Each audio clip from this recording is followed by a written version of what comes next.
It was the kind of cold that made the city feel empty, not quiet. Cities are never quiet. They hum. They breathe through flickering lights, distant sirens, and trains grinding through tunnels like metal veins. But on nights like this, the city felt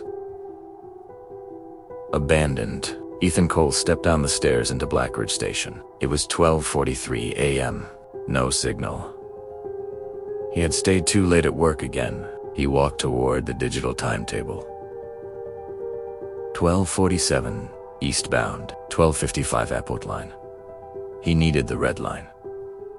He stared at the board, hoping he had misread it. There were only 3 other people on the platform. A woman holding a bouquet of dead flowers, a teenage boy looking into the tracks, and an older man in a brown suit, reading a newspaper that looked decades old. A gust of wind blasted through the tunnel. From the darkness came the low, deep rumble of an approaching train.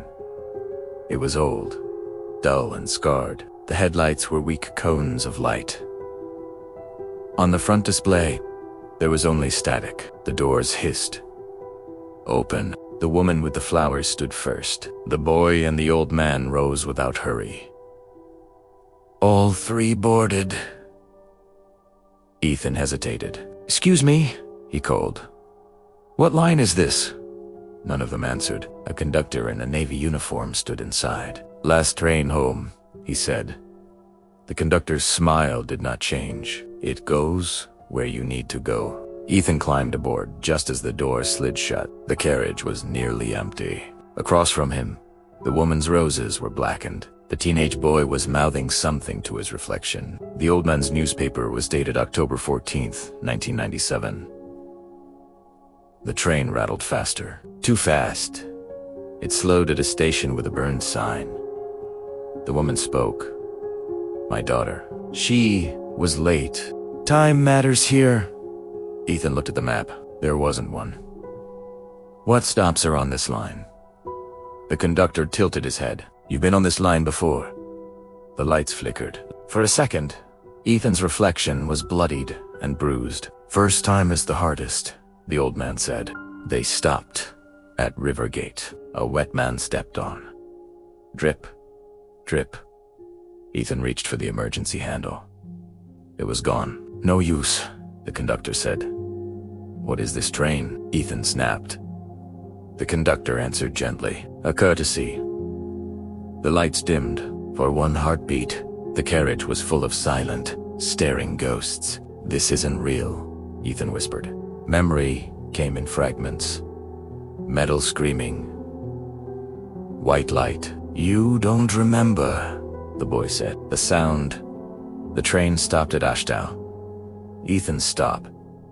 He moved to the doors. The conductor blocked him. "You can't leave here. You already missed your stop years ago."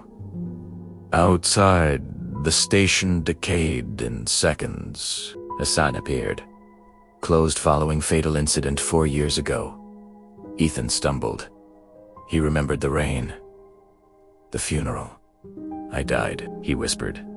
The woman with the flowers smiled. "Alas, your journey." The tunnel outside became rough stone. Figures moved in the dark. The train stopped again. Claire, his sister, was there. He reached for her.